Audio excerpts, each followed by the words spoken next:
Hello and welcome to the Golden Crosshairs 2012 host picks. I'm RPG Maniac 05 and I'll be going over my pick for the best game mechanic of 2012. I chose two games because I couldn't really decide on which one I liked better. So first up is Flowmotion from Kingdom Hearts 3D for the 3DS. In this game, Sora and Riku have the ability to pull off a bunch of different acrobatic moves and attacks based on a new system called Flowmotion that was introduced to the series in this entry. It engulfs the characters in like a purplish white energy and allows them to bounce off walls, swing around poles, swing around enemies, and do all kinds of crazy new moves that they couldn't do in the previous entries.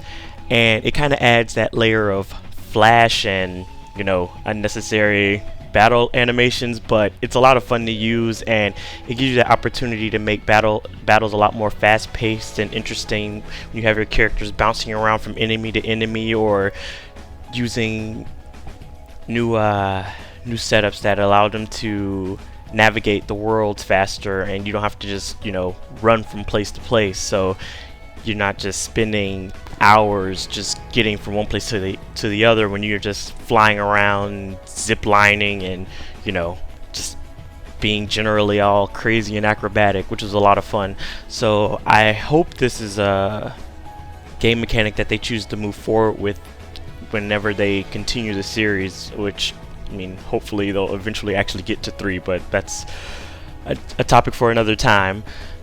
So it adds a new layer to the battle system as well, because you can not only use it to just get around the towns and the different worlds that you're in, but you can also use it when fighting enemies, and it allows you to do like special attacks that could kind of help you out and get you out of danger sometimes. So it's a lot of fun to use, and it's also practical for the most part, so it's not just added just for show.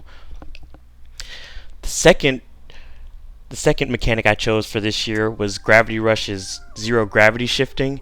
For similar reasons to Kingdom Hearts 3D, it allows you to get around towns a lot faster than Kat's normal running ability, and she can it essentially allows her to fly, but not in the traditional sense, since she's just shifting gravity, and it allows her to walk up buildings and soar through the air in a specific direction based on whether or not you're facing a certain direction.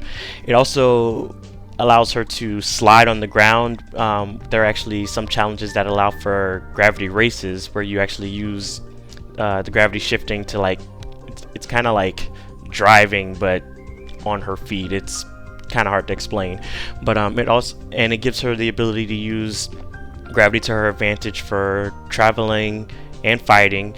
So it's a cool little mechanic, and it's not something you get to see very often, so it was a nice change to have the ability to use gravity to your advantage, although she doesn't really manipulate gravity in this standard sense, since that's what they call it shifting. So she's basically forcing gravity in a different direction, because it's like her own personal gravity field or something. But either way, it's a pretty cool mechanic, and it allows for a lot of acrobatic feats on her part and allows her to do all kinds of cool fighting moves and things of that nature. So it's another reason why I enjoyed that particular game mechanic in 2012. And that does it for this particular topic, and stay tuned for the other topics to come in the Golden Crosshairs 2012 host picks. I'm RPG Maniac. See you later.